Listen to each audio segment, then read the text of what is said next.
Asterisk, what did Jungkook's mother really mean when she called Jimin that nickname? Why did the army immediately cry after hearing the recording? Click through, read through, and leave your thoughts in the comments. Is this a sign of something deeper behind their relationship? Asterisk, did you hear that tape too?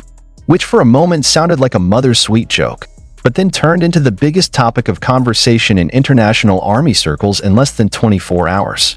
How could one sentence from Jungkook's mother, who never appeared in front of the camera without a big reason, make millions of hearts fall silent and tremble slowly? The day was ordinary, or at least it seemed like it. Jungkook just finished his Wever's live sitting back in a black hoodie, occasionally laughing as he read the fans' comments. Nothing seemed strange. Suddenly, a woman's voice came from a distance. The voice was soft, familiar, loving, and as it turned out, it was his own mother. However, it was not the voice of the mother that made everyone stop whatever they were doing. Except what he said, "Where is my sweet little boy?" The boy who always stole food in the kitchen as a child, the moon-eyed boy, the comforter of jimqin to my dear Parky. Parky, my dear. None of the army was ready to hear Jungkook's mother call Jimin that softly. And even more astonishing, Jungkook's reaction afterwards. He's not laughing, nor does it explain. He just looked down, smiling faintly, and his eyes looked a little teary. In an instant, the internet exploded, not just because of the nickname itself, but because of what it implies. The nickname, My Dear Parky, sounds like a name that has been around for a long time. A name that only appears in a very personal context. Names that contain memories. What does this all mean? Why did Jungkook's mother, who is usually very secretive and rarely involved in her son's public affairs, suddenly mention Jimin so sweetly? Is this just a mother's warmth to her son's best friend? Or is there something more hidden? An old tape came back. One of BTS's old videos where Jungkook is still a trainee, and Jimin brings him dinner from another floor dorm. In the footage, Jungkook says quietly, "He always made sure I ate, even before I realized I was hungry." Have they become more than just members since then? What makes it all the more emotional is how Jungkook's mother continues her sentence, albeit with a laugh. "My dear Parky, when did you bring him home to eat together? Eo?" For a moment, the atmosphere became very quiet. Even Jungkook had stopped fiddling with his phone. He looked at the camera and said, "Mom, don't do that.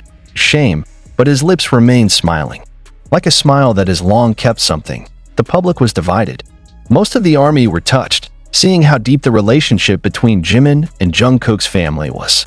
Others began to speculate further. Is there anything you've been hiding from the camera? Not in a sensational sense, but something more. Spiritual? Emotional? Deep ties that don't need labels. Moreover, other facts began to appear. On Jimin's birthday, Jungkook's mother once sent him a homemade bento that read, "For the child who makes Jungkook more patient." When Jungkook got sick during his Love Yourself comeback, the only person allowed into his treatment room other than the medical staff was Jimin, at the request of the family.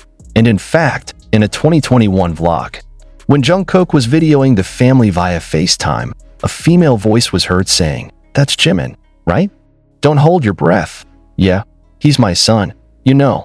Every little detail of it, when assembled, is like a puzzle clue that has only been seen separately. But that day, with one sweet sentence from Jungkook's mother, everything seemed to merge into one big story. The nickname is not just a word, but a small window leads to the Jungkook family's private room, where Jimin seems to have been a part of the house for a long time. No wonder the army said a lot. Asterisk, this heart feels slapped and hugged together. Asterisk, but of course, there are also those who question, will this be a trigger for the problem? Will rumors and speculation harm them?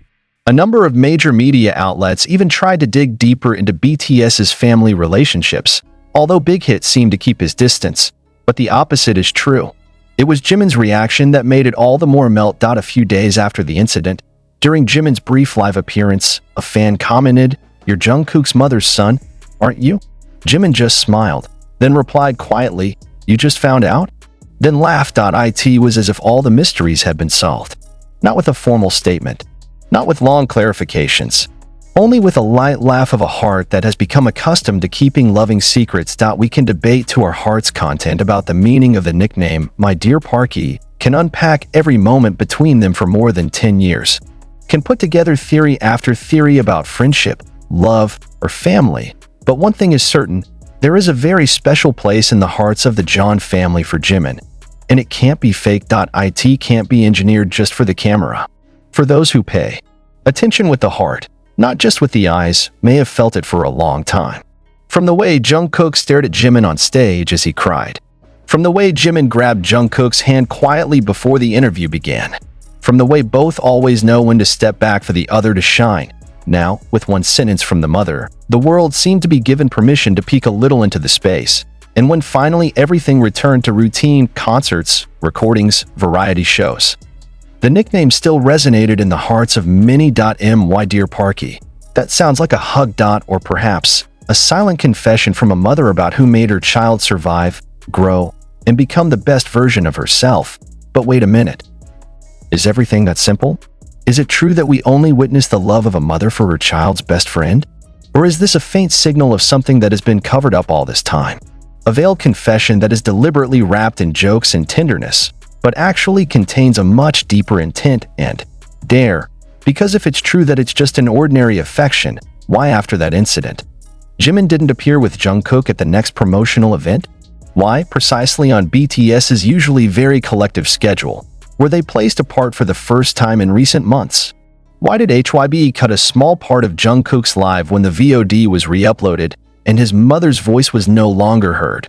The questions hit the army like a storm that came without warning. Is the agency trying to muffle something? Something too intimate to be aired? Something that could open a new chapter in Jungkook and Jimin's relationship that has been interpreted in various versions as best friend, brother, or something more complex. This suspicion is reinforced by the emergence of anonymous accounts on Korean platforms that are known to often leak idols' internal information. The account wrote one short sentence that instantly became a trending topic in a matter of minutes. Mrs. Jungkook was never wrong in choosing a family candidate. That was enough to make fans think twice. What does family candidate mean? Is it just an interstellar joke? Or is there really something to hide? Have we been looking at the relationship between Jungkook and Jimin with two innocent eyes? One of BTS' former makeup staff mysteriously posted on Instagram with a cryptic caption, "Some things are too beautiful to announce to the world, but they're real," followed by a yellow eye and heart emoji, emojis that have often been associated with the Jungkook duo by the fandom community, then disappeared. The account instantly deleted all posts and was deactivated. Was he pressured? Threatened? Or was it shut down by management? And no less intriguing question, why in a recent variety show, when other BTS members were lightly asked who they would most like to introduce to their respective families, Jungkook laughed awkwardly and said, "My family already knows him. They may love him more than me." Everyone laughed, but the camera captures something more. Jimin's face turned a little redder. His lips were bitten. His eyes quickly moved in the other direction. If this is just a joke, why are their bodies reacting so real? There's more to it than just group dynamics. And what makes this situation even more disturbing is the emergence of old chat leaks that allegedly came from one of the people close to BTS trainees before their debut. In the conversation, it was mentioned that the relationship between Jungkook and Jimin has been different since the training period. That Jimin was the first to defend Jungkook when he was almost expelled because he was considered emotionally unstable. That Jimin was the one who secretly slipped a letter under Jungkook's mattress on his 16th birthday, containing the handwriting, "Don't give up. We're in this together. Always." Is it just a form of support between friends? Or a tacit commitment woven behind the scenes, behind the fame, behind a world that only knows them from posters and videos? And now, years later, did Jungkook's mother accidentally open something that the two young men had locked tightly? Is the nickname, "My Dear Parky," a small crack of a huge wall that has always separated them from the public? This controversy didn't just shake fandom, but it also prompted some conservative media outlets in South Korea to begin subtly flicking the issue, questioning the boundaries between privacy and public image. Do idols have the right to have a personal life without having to explain it to the world? Or is it that because they are sold as fantasies, then they must submit to the expectations of the public and keep a certain romantic narrative? HYBE also came under pressure from two directions, from fans who demanded clarity, and from internal parties who wanted to keep everything under control. However, as always, they chose silence. But silence actually leaves room for speculation, and speculation, as we know, is the sharpest blade in the Korean entertainment world. Especially when it comes to two big names like Jimin and Jungkook, whose every little gesture can be analyzed for hours on social media. Meanwhile, the fans were divided in half. Some respond to this with love and support, believing that whatever their relationship, it is a pure and sincere form of affection, not necessarily marred by social pressure. But some began to accuse that this was all a diversion of issues, and even a deliberate attempt to stir up public opinion about the relationship between the two. But one thing is certain. No one is neutral after hearing Jungkook's mother's voice calling Jimin by that nickname. No one can again consider their relationship as before. Not after we know that family love can go beyond the bloodline. That sometimes, family is who stands with you when the world collapses. My dear Parky. Two words that are now symbols. Symbol of togetherness. Controversial symbol. Symbol of hope. Or maybe, the symbol of truth that has been too complicated to explain in sentences. Now all eyes are on both of them. Will they respond? Or will it remain silent, letting the world continue to interpret with bewilderment and admiration clearly? One thing had happened. A door had opened, and no one can close it back. And as if that wasn't enough, the next wave of speculation came not from the media or ordinary fandom, but from former trainees who had been in the same training batch as Jimin and Jungkook. In an underground podcast interview that can now only be found via mirror link on closed forums, the man said he witnessed firsthand how Jimin and Jungkook have always been emotionally attached outside of training hours.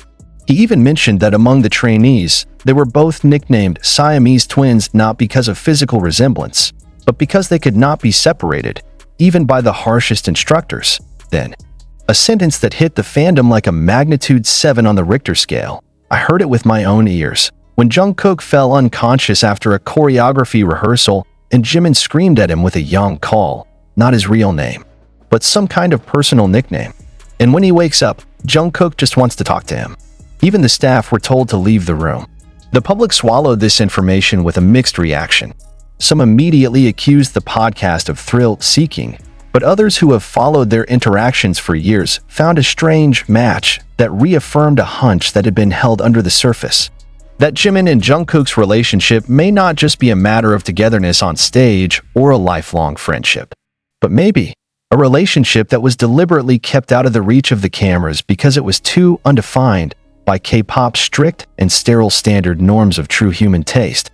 And one fact that made things even hotter was the reemergence of an old archive from a variety show in 2016, where an MC asked who was the closest among BTS members. Jimin had pointed at Jungkook with half embarrassment, but when the MC asked if the closeness was more towards Hyungdangsing or like a loyal friend, Jimin was silent while staring at the table. Before long, Jungkook said as he bit his lip, "Not everything can be explained with a label like that, Hyung." The comment used to be considered an ambiguous answer typical of young people. But now, with the series of events that took place, the sentence changed its meaning.